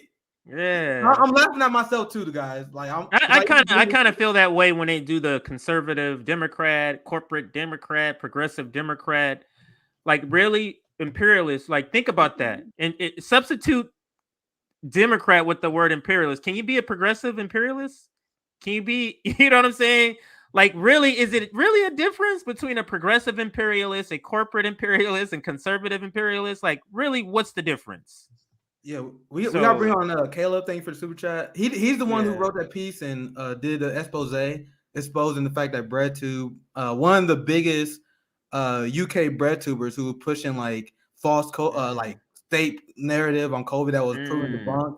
And pretty much going after everyone who's proven right. Like, she made videos going after people who that was talking over the lab leak theory and stuff like that. Stuff that's proven true right now, right? So that was exposed that she was getting paid off by intelligence communities. And that's who Caleb is. Yeah, and Caleb, he does great writing and exposés. He's like, bro, and even if you're not on the CIA payroll, he does a piece about explaining how BreadTube serves imperialism. And guys, how many times have we broke this down on how they did this? Like, how many pro-imperialism talk? Like, I did video talking about Vosh's take on Afghanistan, his take on Syria. We talk about Sam Seder talking about how he don't care about the State Department getting funded more. When Sam Seder comes, like, he gets, like, we laugh about his views falling off, but he still gets 2,000 to 3,000 views per stream. Yeah, like, this is a great stream for us, like 400. Right. Like, he gets 2,000 to 3,000 every fucking day, right. And he goes on and like, yeah, the State Department getting 10 to 12% funding, not a big deal. You guys know who does that serve? That's the thesis that Caleb talks about, how BreadTube serves imperialism. So even if you're not on the CIA role, you do what the CIA wants you to do naturally, right? Anyway, check him out. Right. Check him out. Here's another one. I don't know if we put this up, but thank you, Susan. And then this one, watch, don't look up. And it was a perfect depiction of seeing an end to the world before end of capitalism. It's like, dude, Cuba is still here. I haven't seen it. I just kind of, just heard about it. I really don't get the grasp. Yeah, I haven't seen it. I haven't seen it happening in it, so I guess I gotta watch it first. But we can transition to the next topic here. Just thank you for $10. I'll read this last super chat. Stop voting Democrat and Republican, and your country will begin to change. Then we will work for the 99% of Americans. Workers of the world unite. So, guys, I'm telling you this right now. There's a lot of people that say, "Oh my God, third parties will never work." Like, leaving the two-party duopoly will never work. You just taking your ball and going home. If that was the case, why do you think they spend so much time spearing Susan Sarandon? You think they're just doing that because it's fun? It's the message, the idea that, bro, we leaving. They don't want that shit to catch fire. So they're afraid of it for a reason. Like, divorce ourselves from the system, or your threats mean nothing. You be like, oh my God, I'm gonna march, I'm gonna protest, I'm gonna hold you accountable for not accomplishing your campaign promises. Are you gonna vote for us in 2020? Yeah. Okay. What the fuck? All that shit. That means nothing. It means fucking nothing. Everything you said means nothing. But sorry. Go ahead, CJ. Thank you for super chat. No, I was just thinking we can transition here to this tweet here. it's not leftist infighting. You are not a leftist unless you are anti-imperialist, period. And that is absolute fact. Let's play this little short video here. The next topic is Sam Seder. This is the interview with Sam Seder. I'm sorry, interview with Sam Seder and Jackson Hinkle, friend of the show. Jackson, what's up? He was at the General Strike Summit. So let's play the video, Nick. This is when you absolutely did your stream. It kind of blew up. Let's watch it, and then we'll comment on the other side here. I remember this. State Department getting funding? No. A 12% increase. I mean, and I just don't care. Yes, we came, we saw, he died. And I just don't care. He lied, we cheated, we stole. And I just don't care. An unchecked Iran has the potential to travel the same path as North Korea and take the world along with it. And I just don't care. If Russia has legitimate concerns about our actions, the United States, our NATO allies, are willing to hear them. Institute new risk reduction measures, nuclear and conventional threats to European security. With the State Department getting funding? No. And I just don't care. No. I have a problem with the State Department getting more funding. That is who Sam Seder cares. He don't cares that the number one terrorist threat, the state that is destabilizing the global South, the state that is responsible for the deaths of millions. I think the last number I saw was like 2.4 million dead Iraqis, millions more displaced, the genocide in Yemen, the apartheid state in Palestine, the sanctions that are starving Afghanistan's 23 million, the coup in Venezuela, the sanctions that are starving people in Venezuelans, the sanctions that are starving people in the DPRK. You don't care about that. But you call Jimmy Dore a right winger, but you don't care about the State Department terrorizing brown people. That's why I had to talk about this debate. I had to. Because I still can't believe he did this. Sam Seder went on the combined number between Jackson stream and Cedar stream was like 7,000 people watching live. God knows what the number is now. And he straight up had a strategy of sounding like a smug elitist who didn't give a fuck, who said he didn't care about our number one enemy, the U.S. State Department. So, Nick, this interview, Jackson and Sam Seder, this to me perfectly illustrates the separation of the old left and the new left. I mean, I just can't imagine during the Obama years, maybe pre-Obama, of anybody on the left saying what he just said there. He doesn't care about the State Department getting more funding. You don't like, you not, as a leftist, do you not know all the terrible things that the State Department does? And this is the separation. Go ahead, Nick. So I didn't mean to cut you off, but he does. Like, and that's the point I want to make to you guys. I'm not smart in AOC. Like, there's no way I'm smart in AOC. I don't know what Cedar's like credentials was, but he's been doing this for like 20, 25 years. He's been reported on national conflicts. You think he don't know what's going on? He just chooses not to report on this because he knows he has an MSNBC contract. It's literally that simple. I just keep things, they're simple, just human corruption. He knows he has an audience. He has a crowd that he can't piss off. That's why he has to push Russiagate. Imagine you got a platform on MSNBC. MSNBC, you can talk about anything you want. You can talk about the history of the CIA, all the coups they do. You can talk about all the Joe Biden crimes. Hell, this is like our 4th or 5th hour today, just covering the crimes of our government. You can talk about anything you want. And he went on there to Russiagate. Do you guys think he makes these decisions just on a whim? And that's the point I was making about Rogan earlier. Like, you guys, these people they make business decisions. Like that. Stop thinking that they're greater than who they are. I'm not greater than who you think I am. Like, bro, we need to stop putting people on the pedestal and start worshiping them. There's no point where we even actually got to put us on the pedestal.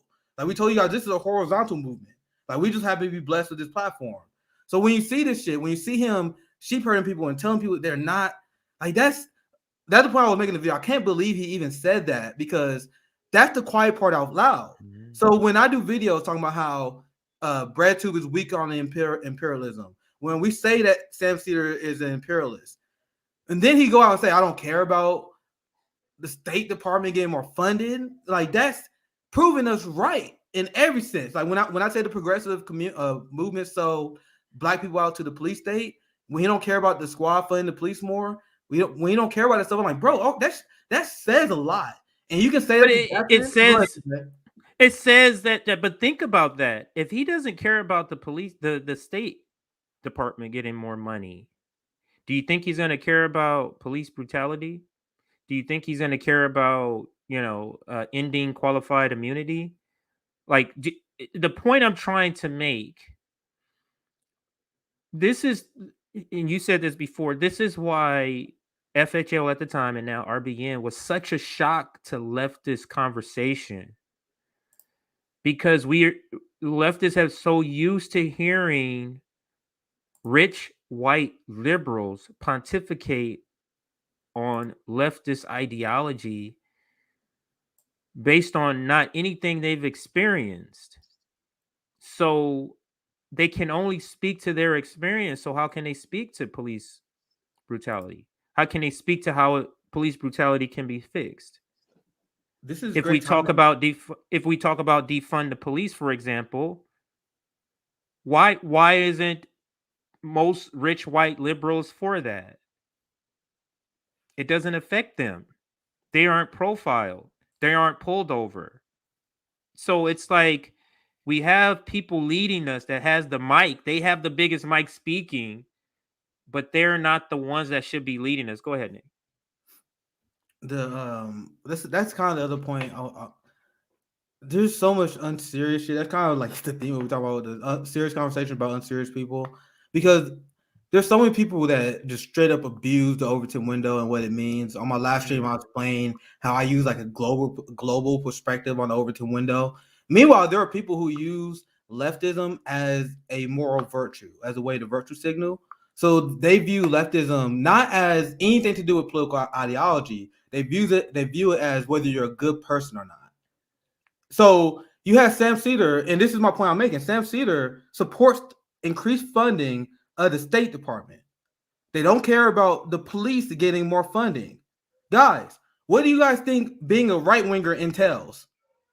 That is literally, we talking about giant state budgets, giant national defense. So if that's your position, if your position is pushing Russiagate, if you are complicit or you don't care about giant military or police budgets, how can you have the right to call anyone a right winger? Jimmy Dore is against those things, right? So once again, I don't agree on Jimmy on every issue, but if Jimmy is speaking out against State Department funding, right? He's speaking out against police funding like he did on this show. Like, he is outflanking you. And I'm not saying that as an opinion.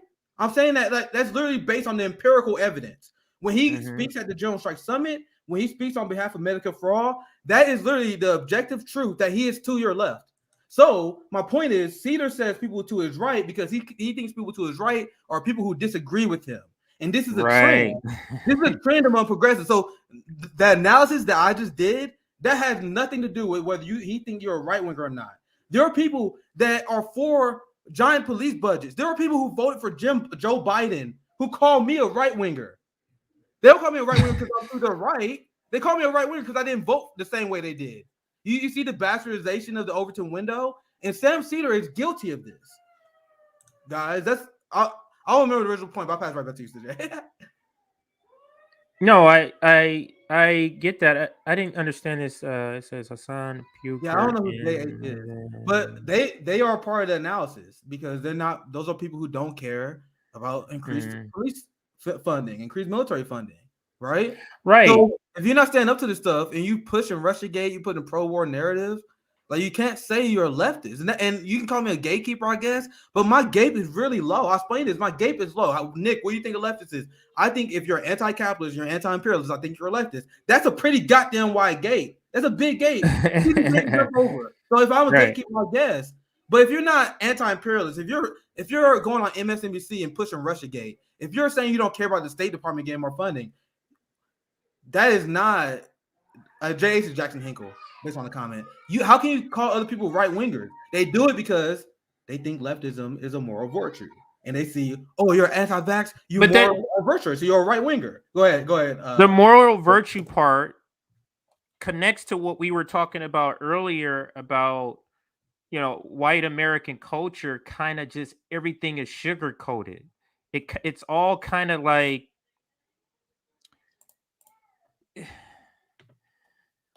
It's hard to describe, but you can't. If somebody in the it says somebody says Sabby is in the comments, so let's put her up if she is. If I can come up with a better analogy, I will. Right now, I'm finding it hard to kind of explain.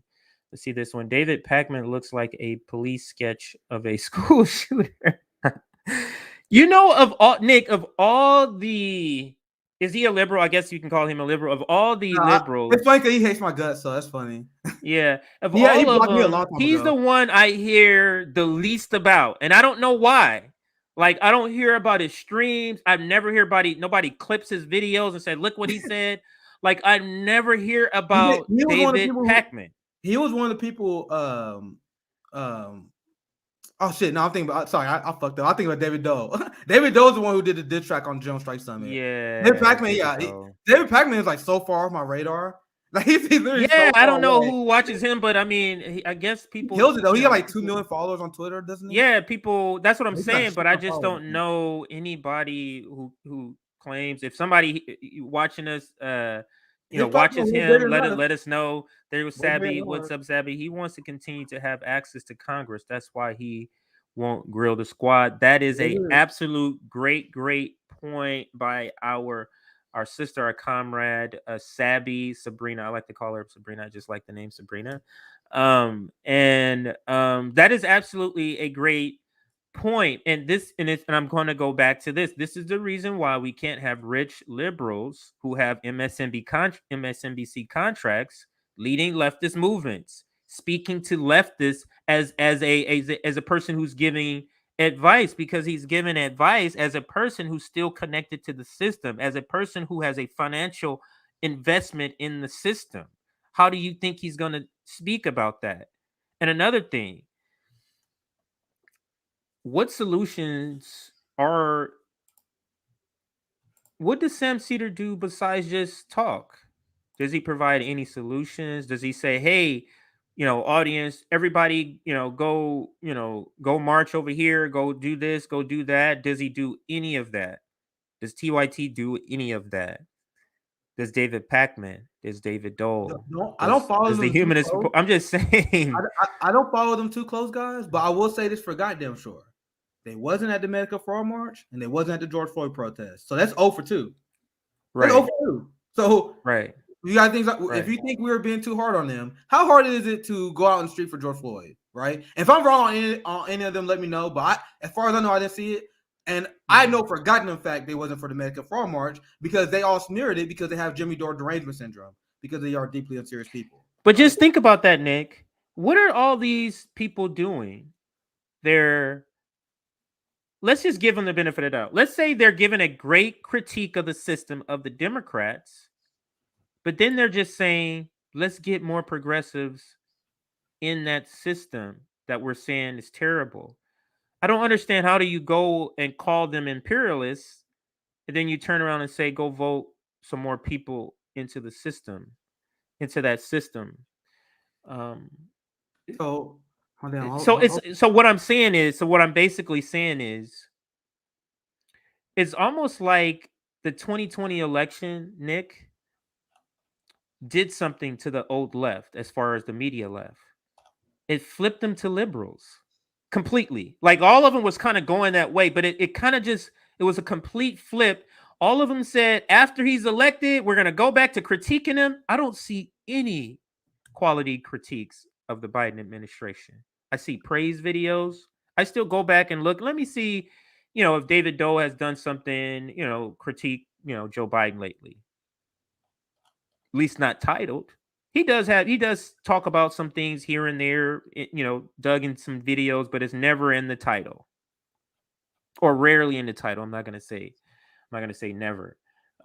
Any comments you see here? It says Seder is paid, always follow the money. Exactly. I don't understand if somebody's getting paid by literally one of the entities that's your enemy, and that's corporate media. Why would you trust him as a leftist speaker? That doesn't make sense to me. Go ahead, Nick. So, despite the fact that we are literally still less than 1 year old, that we just now hit over 10K. We didn't have 10K for that long. We had 5 speakers for the March for Medicare for All. Right? We have 5 speakers there. I literally tweeted about it. I talked about I don't like talking about this stuff that much, right? But I went viral because I was tear gassed at the George Floyd protest. I don't know if you guys remember, but during the Kansas City protest, the cops were caught tear gassing civilians. And I was one of the people that was poor on the ground because I was one of the people who was tear gassed.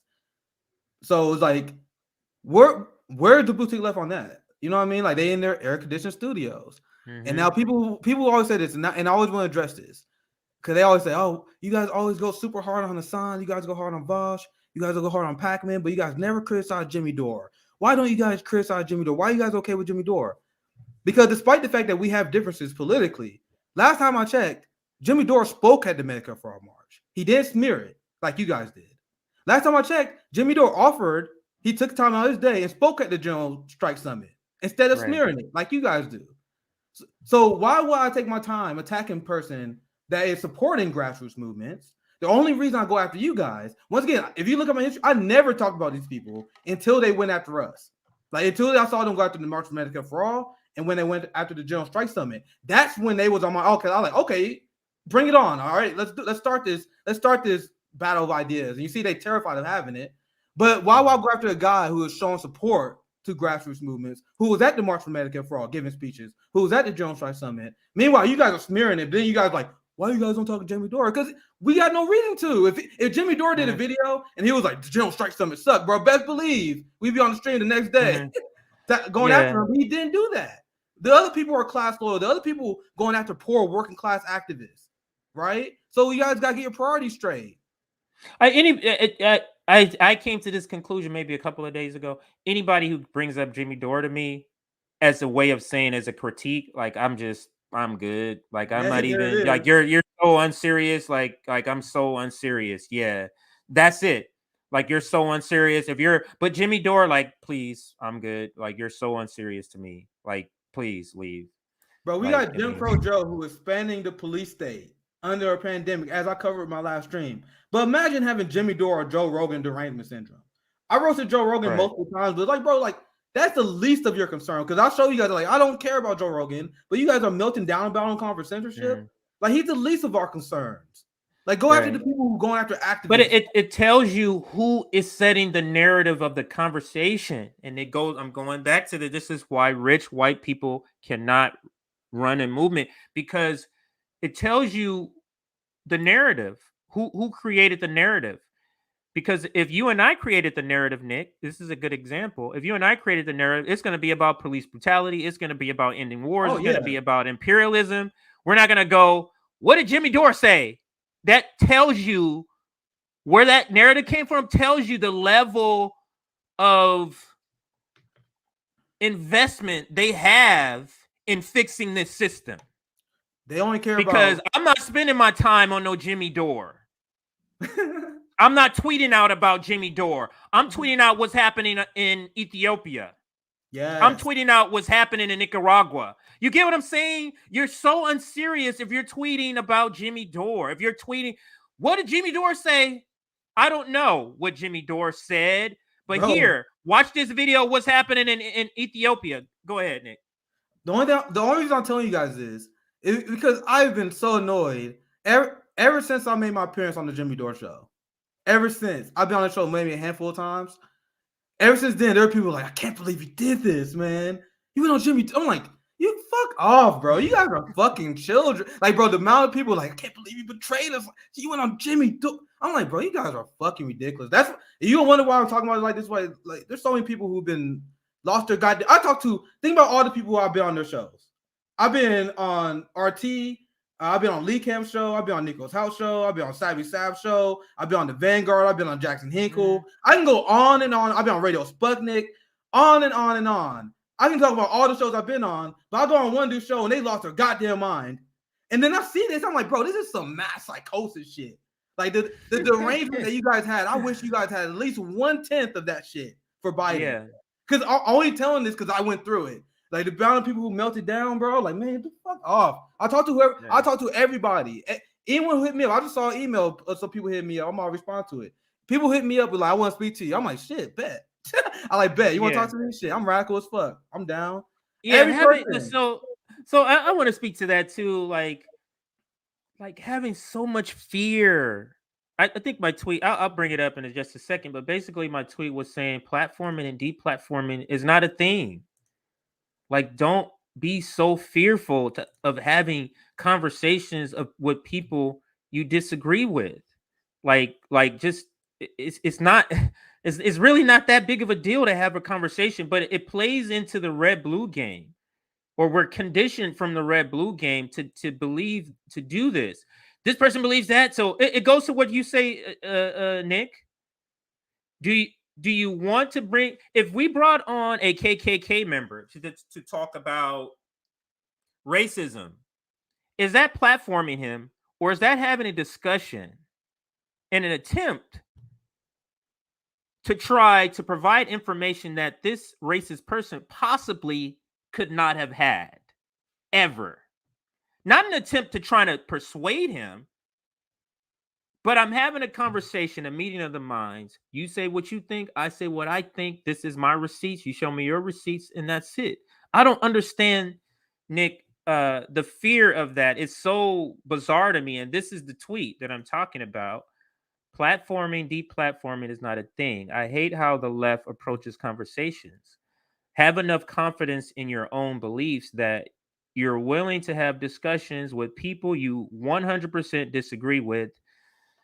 Discussions, not yelling matches. And then I go on here to say, American discussions are so weak intellectually. We have to come up with concepts like this so that we don't have to have substantive debates about important issues. Cancel culture is another one. Cancel them instead of talking it out and laying your ideas out there.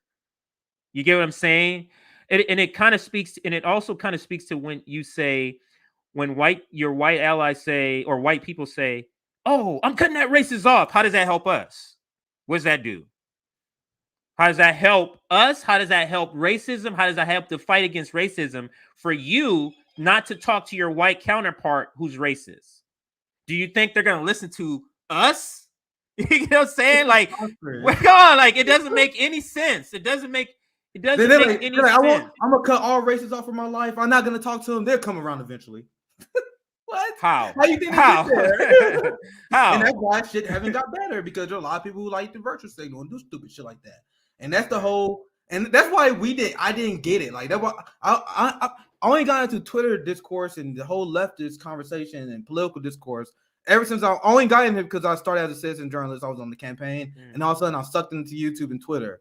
But this shit is not my culture, bro. Like, whenever I see people like, I can't believe you platformed Jimmy Dore. Like, I can't believe you platformed this person. I'm like, what are you talking about? Like, this is some East Coast and West Coast elitist shit, because this is not our culture. See, and me and CJ talked about this behind the scenes many times. Like, bro, when in our culture, when we had conversations and arguments with people we disagree with, we have fierce arguments. Like, sometimes we hurt each other's feelings. Like, people that I know, we had fierce, and we have it all the time in our meetings, CJ. Like, shit, we blew up on each other all the goddamn time. It's like, bro, we have hard arguments, and then we like, damn, bro, we kind of went too hard, huh? And then it's cool, and then we eventually, and then in a good relationship, we eventually kind of see where each other coming from, and you can educate people over time. So Like I just don't understand this shit where people are like, oh, just cut off a large percentage of society, cancel people who disagree with you, and things will be okay. That doesn't make sense to me. And also because I'm argumentative. So me, I'm like, bro, don't you want to prove your argument correct? Why would you cut people? Like, I would rather prove my argument right instead of like, oh, I don't want to see you. I want to protect myself. I want to protect my frail ideology. My so frail ego, yeah. I don't Anyway, want sorry, any idea. I don't want any ideas to seep into that. But just to piggyback off what the point you're making, it is part of our culture. And just think of this. I've told this story before. I think I have a tweet about. I'm not going to look it up, but if you want to look it up, you can look it up.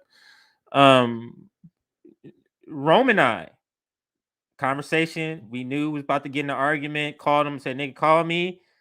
Say, "Hey man, I was like, oh, love shit. you," and I was like, "Love you," and we gonna be homies after this. But we about to get into this shit.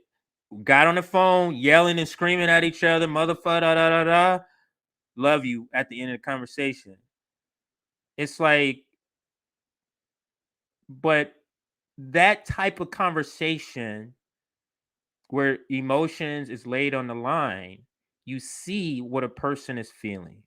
You hear what a person is feeling. It's about it helps to understand, to talk to an adversary. It helps to understand your position even more. You ever been talking to somebody who's the opposite or an adversary, and you hear even more stupid shit, and you go, "That's even another reason." So it sharpens you to talk to your adversary, to hear more dumb shit that you can go and, oh, let me add this to my repertoire of debunking.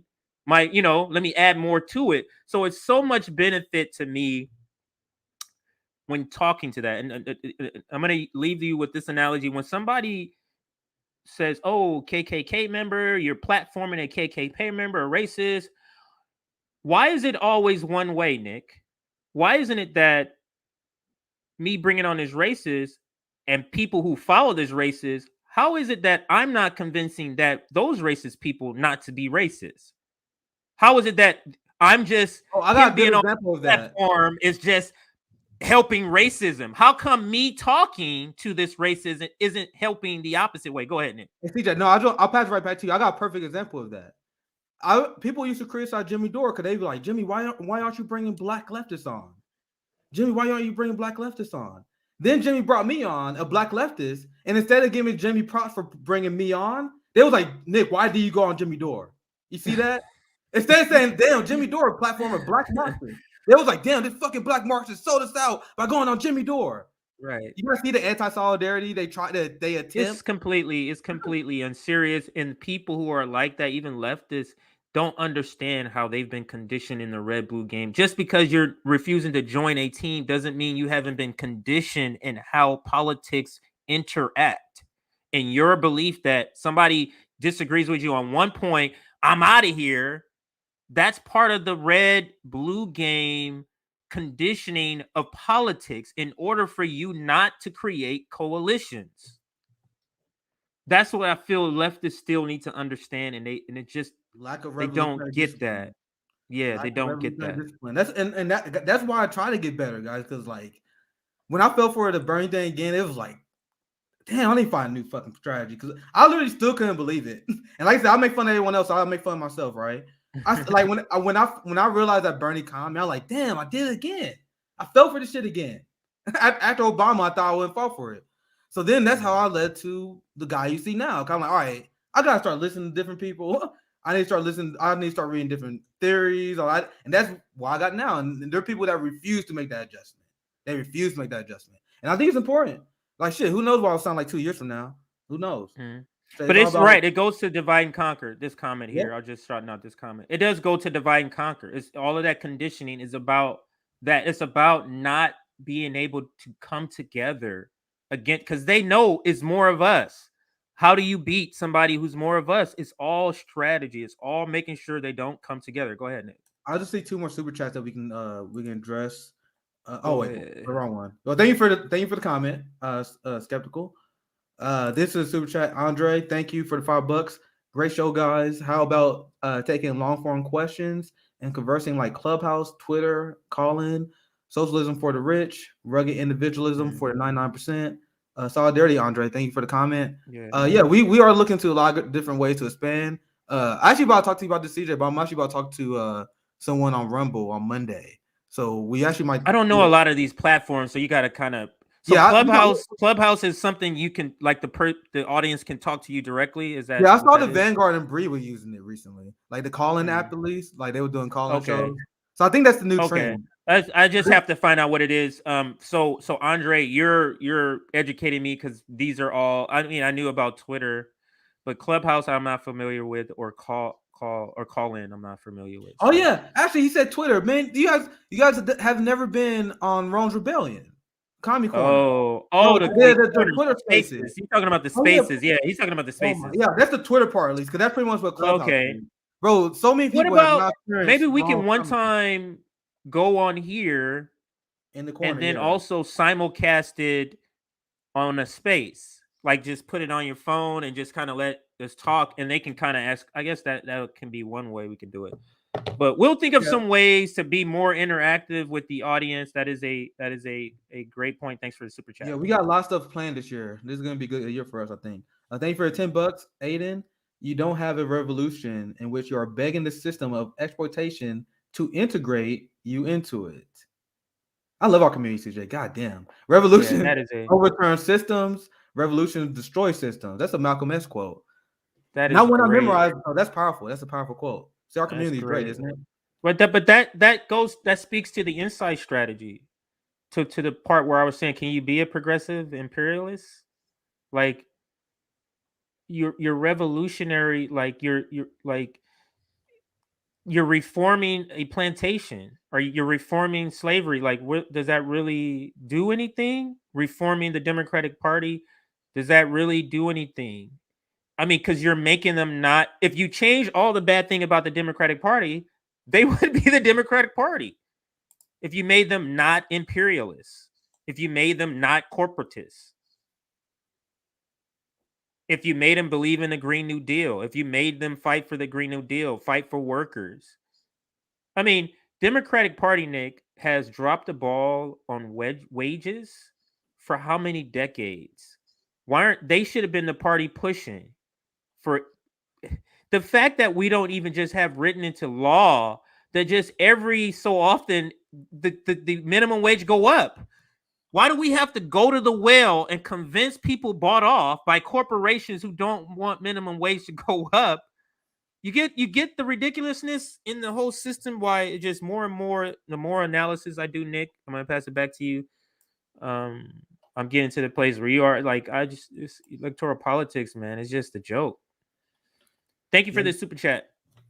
Yeah, he's Firefay83. Thank you for super chat. We appreciate all the support, guys. Amen. The best way to fight bad ideas with good ideas. Love your project. Never stop. And that's what we're saying. Like, it just doesn't. I went and canvassed in South Carolina. I tell you guys all the time. You know how many conservative Black people I talk to down there that will immediately be canceled by the woke mob. Mm-hmm. I talk like this same progressive woke mob hate the same people they claim they fight for. Because I tell you, I talk to homophobic people down in South Carolina. I promise you, there are people down there who are probably anti-vax, and now there are a lot of these people are like, oh, I think if you're anti-vax, you shouldn't get a hospital bed. You guys went from pushing Medicare for all, and now you guys went from that, and now you guys are arguing that you shouldn't get health care if you're anti-vax. You guys see how fucked up the cultural war messed you guys up. So anyway, the point is, you guys hate the people you claim you fight for. So even if someone is not perfect, my goal is to form coalitions with people to get things done. For example, let's build a healthcare coalition. Nick, did you hit mute? I can't hear you. Can you guys hear me? Can the chat hear me? Oh, you know what? I think maybe that's my headset. Hang on. My headset. There we go. That was me. Sorry. That was me. Sorry. Okay. So anyway, I'll sum my point up quickly. So my point is, brother, like when you talk to workers, when we talk to people, they're not going to be great on every single issue, right? So if you support Medicare, and this is always the example I use because this is the most recent, right? So if you support Medicare for all, I'm like, okay, you want me and my family to have health care. That's a great starting point. That's a great starting point for me to deal with the rest of your bullshit. So then we're going to form a coalition to get that done. And then on our way of forming that coalition during that struggle, when I hear about your problematic views, I'm gonna try to correct you. through the education process. This is us forming a community. And now this is another important point. This is what, and there are a lot of people who get their feelings hurt on the chat, right? Sometimes in our comments, where they're like, "Oh my God, you guys talk about race issues. You guys talk about this certain issues. You have these certain litmus tests." My mindset as someone who's trying to build community and build a left-wing movement, if you are willing to give up the fight for healthcare, if you're willing to break up worker solidarity for these issues, you're going to ban us in the first place. This is the revolutionary discipline the left need to learn. So it's like, okay, let's form this coalition for healthcare, but on the way, I'm gonna try to drag you to the left on everything else. And if you break up that coalition for healthcare because I'm trying to convince you to support reparations, that means you really don't give a fuck in the first place, right? So it's a good way to weed out the infiltrators. It's a good way to weed out the fake people who don't really have your best interest on the side. But if someone, even though you strongly disagree with them on a lot of topics, and they like, man, I fucking hate your opinion on everything else, but they stick with you on healthcare, why should I complain? All right, after healthcare, all right, bye. I defeat you on everything else. You know what I mean? Right. So the counter argument to that is so ridiculous. Like, to me, this is common sense. Like, do you guys want to win or not? Do you want to get healthcare or not? How about that? Do you want to live or not? That's my question. Don't give a fuck. That's the class difference, because the people that we know is that push the divide. These are the people who are privileged. The people are the ones who like, oh, I don't believe in fucking working with people you disagree with. You should have perfect opinions. Like, these same people have healthcare. Like, once again, these are part of the boutique less fear. All the people who make way more money than us, obviously, right? But anyway, I'm ranting. What I always say, Nick, is if black people had that philosophy since we've been here, who would we have worked with when everybody or the majority of the population was racist? You get what I'm saying? Like, it's not to me, it's not serious comment. But this here, Nick, this is what I was talking about. I was trying to remember the person who was a good person, always retweeting our stuff, always has good comments, but he's running as a Democrat, and he's saying it because I can't run for third party, basically, for RBN. I am forced Dem or for a Democrat. Instead, I'll support. He's just saying he'll support it, even though we're not doing the, I was just telling him because he saw this is what he saw. He saw this tweet that says, FYI, this isn't for anyone running as Democrat. Democrat isn't third party. We understand that you may describe yourself as independent or progressive, but the bottom line is if your name appears as Democrat on the ballot, we can't help you. And the thing is, it's sad in the sense that there are some great people that really are starting like, hey, I really want to help people. This system is terrible. But Nick, is in my opinion, we do have to begin to draw the line.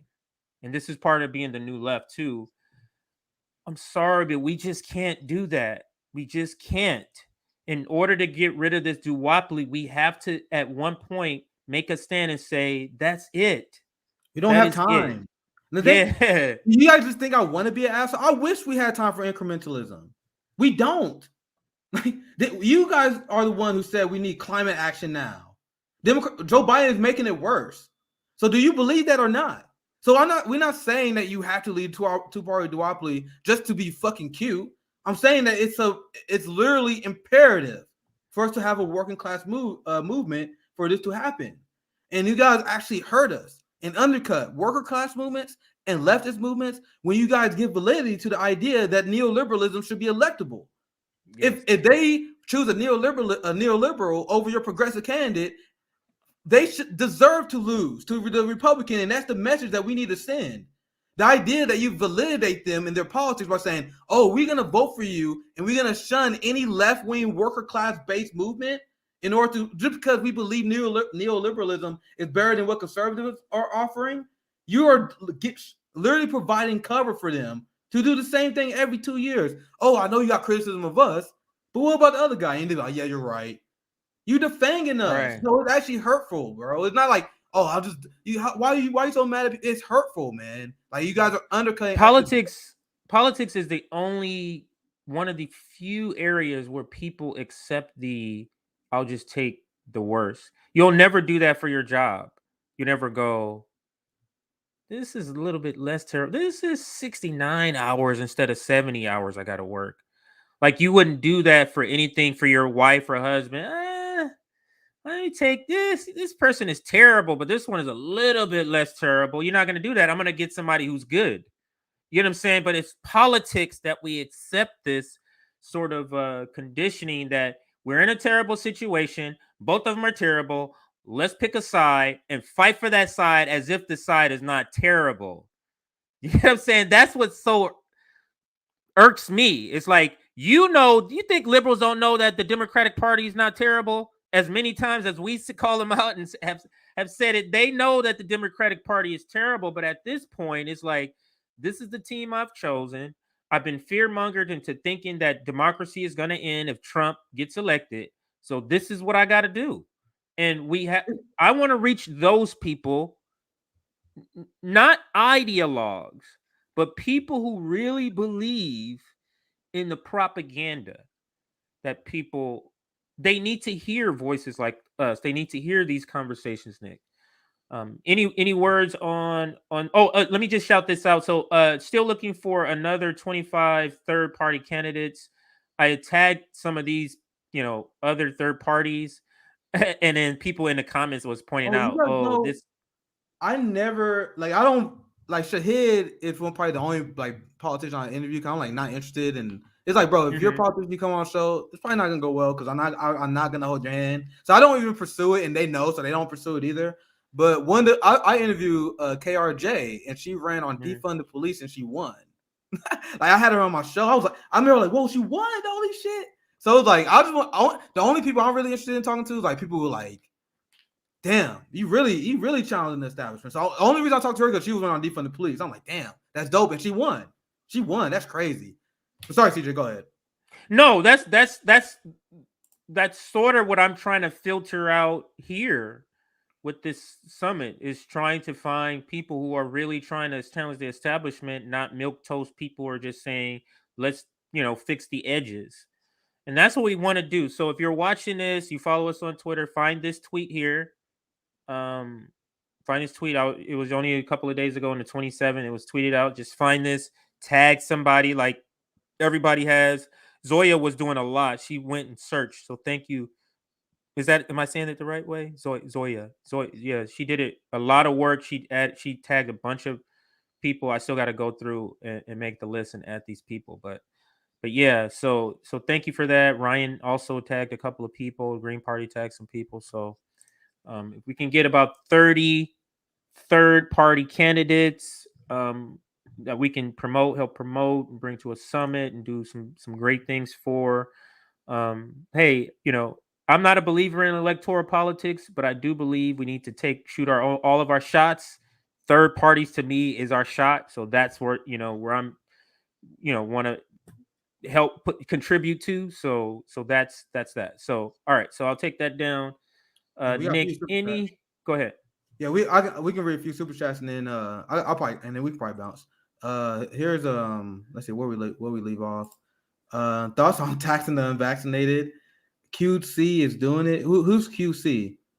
I think that's Quebec. I think that's Canada. That is literally the fucking craziest, stupidest idea. If you're a Marxist, if you are a Marxist and you support this idea, you deserve to be fucking slapped, bro. You're you're gonna put a regressive.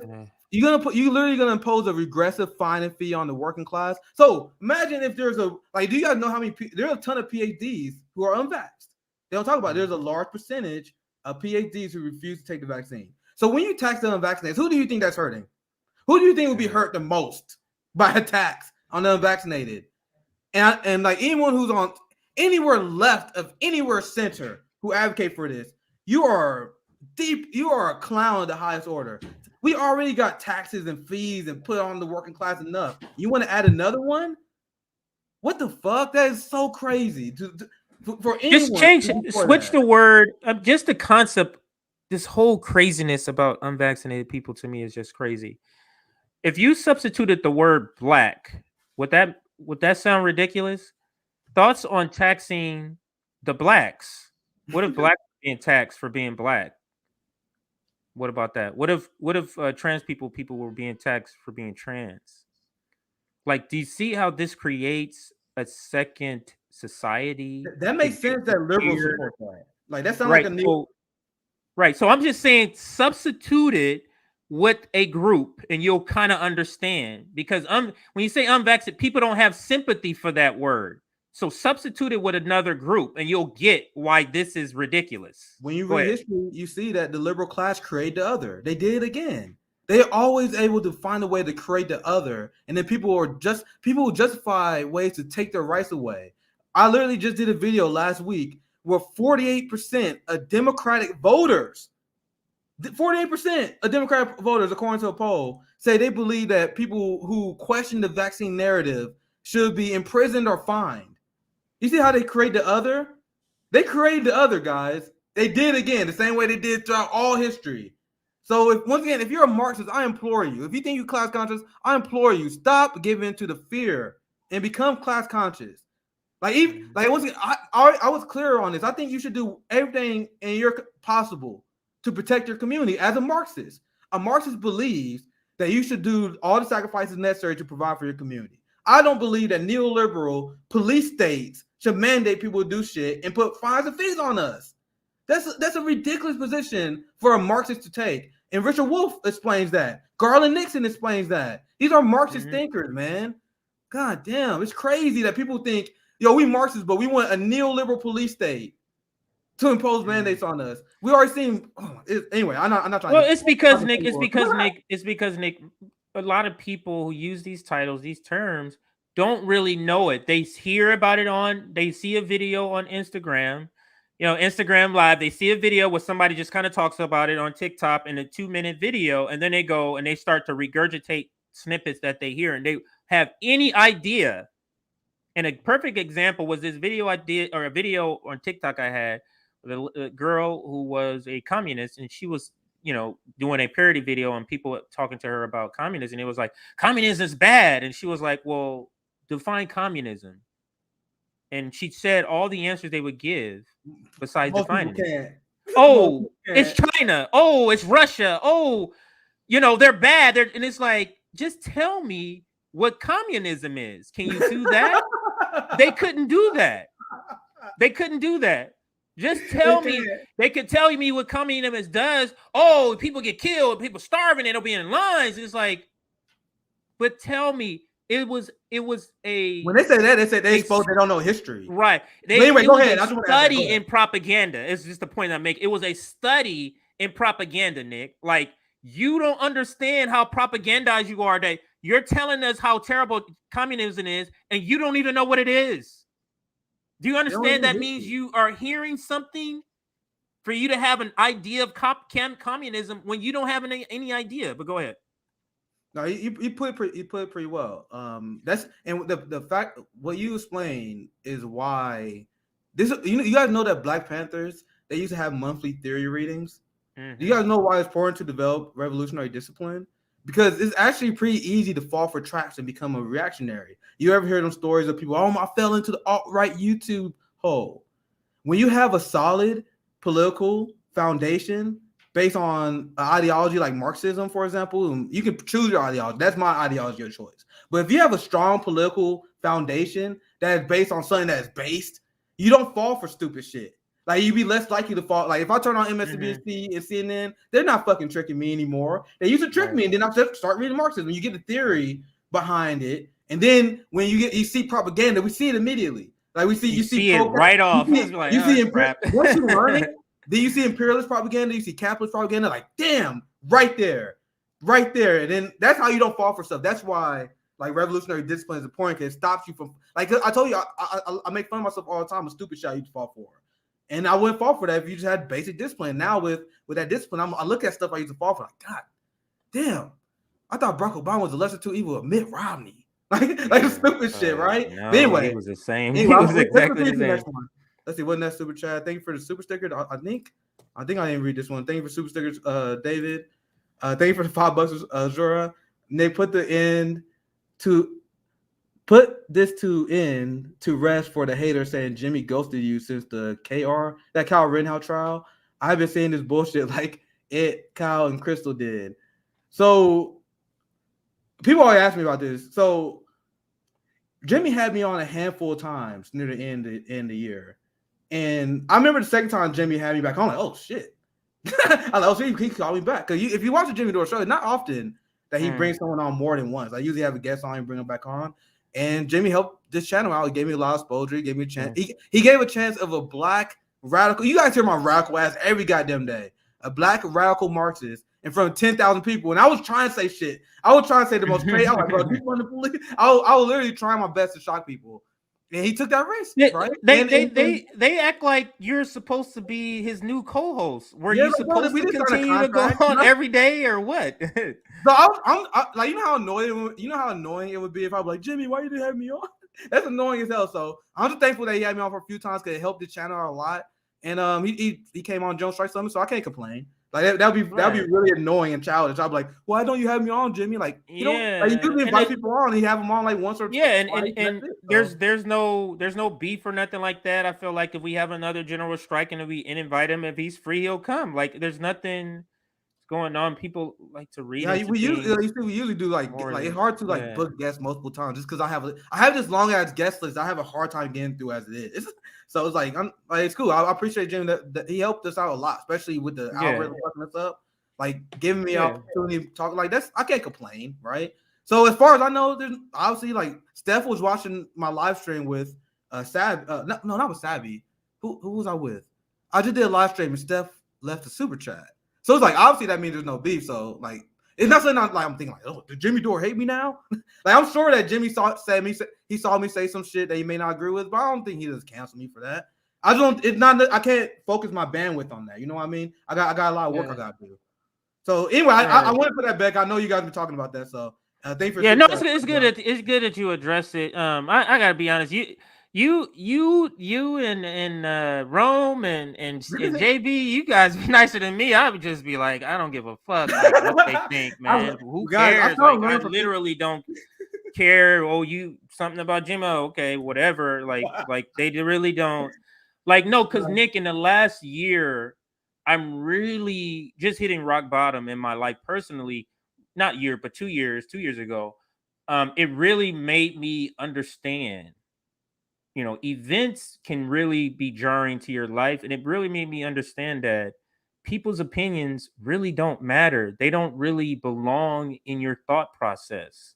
They don't belong in your thought process. And it just like you have to live for yourself. This is just your life. You have to do what you want to do. And I begin to do that. And I begin to say, I'm going to talk how I want to talk, how I always been thinking in my head, but it always came out nice. Like, I'm not doing that no more. Like, if what I'm saying offends you, guess who that a problem is for?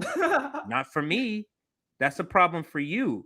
And I just want more people to have this, not necessarily take it to an asshole level, but be and this goes to the whole cancel and deplat. Be confident in what you believe, who you are. Then you won't feel like you studying Mark. You don't feel, oh, I can't go in and have a conversation with a capitalist. Do you feel like you can't do that? Hell no. You can. So, I'm not going to platform a capitalist because I don't want to spread capitalism. No, you're going to bring him on and destroy him or her or the person. So, so that's all my point. And that's all connected. Like, I don't care what these people, it's too much in my own head to care about what other people think. I've been trying to learn from CJ because CJ got I know him a lot, especially behind the scenes. Like, he really don't give a fuck. And you try to learn that. Like, there are people who say that. There are people like, man, I don't give a fuck, but they give a little bit of a fuck. Yeah. We all try to learn. We all try to learn. So yeah, but I do have to balance it from being too rude, though. I gotta balance it. Yeah, perfect. I gotta get out of here soon, though, because my wife keep opening the door, so I know that must be a sign that she wants me to get off. But we are coming to the end of the chat. I'm so happy 400 people stuck with us for like most of the stream, got up to over 500 for over an hour. So thank you for joining us on this weekend. I'm not saying we're ending it this second, but just wanted to shout that out since I'm looking at the numbers there. Still got 400 people with us. Some great topics today. Sam Seder is proving that the old left is dying, and we want them to die out. We're building a coalition. You notice, Nick, this can be a kind of closing point unless you have something else. You notice that all the new left, and I consider us the new left, we all bring each other, come on our show. Let's plan an event. Let's go be activists together. I don't never see that. Like, you can bring up footage where you'll see Franco with Nico, with Friarella, or you'll see like Afeni with Jackson, with, you get what I'm saying? Like the new left, or people I would say maybe part of the new left or can be considered the new left. We're doing it a different way. That's why we're not podcasters. We're activists. We're about mutual aid. We're about community building. We're about political education. And we just happen to have a mic and a stream to do that. As well said. I know it looks like we got a lot of new followers today. Saturday night is a good night. So if you enjoy the content, like, subscribe. We got Patreon if you want to show us some support. We appreciate everyone here. I hope you guys enjoy the show. And tomorrow we have the JV show, Sunday show. So that should be good. And this was a special Saturday, Nick and CJ. So we'll be back on Monday. I'm sure got a lot to talk about, because we didn't touch upon a lot of topics that and I'm sure this weekend probably gonna be crazy as well. But that's always good.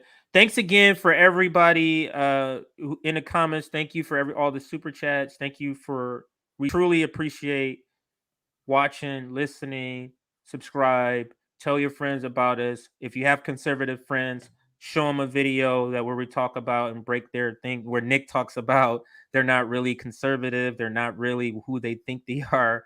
If you have a racist friend, show them our videos, let them see Black perspectives. This is how we can educate. Not, it doesn't just stop with you viewing it here. Take this education, take these conversations further. So that's what I have to say, Nick. Any last words, Nick? No, that's all I have. All right, everybody. I'll take tomorrow off. So watch JB tomorrow, and I'll be back on Monday. Absolutely. All right, signing off.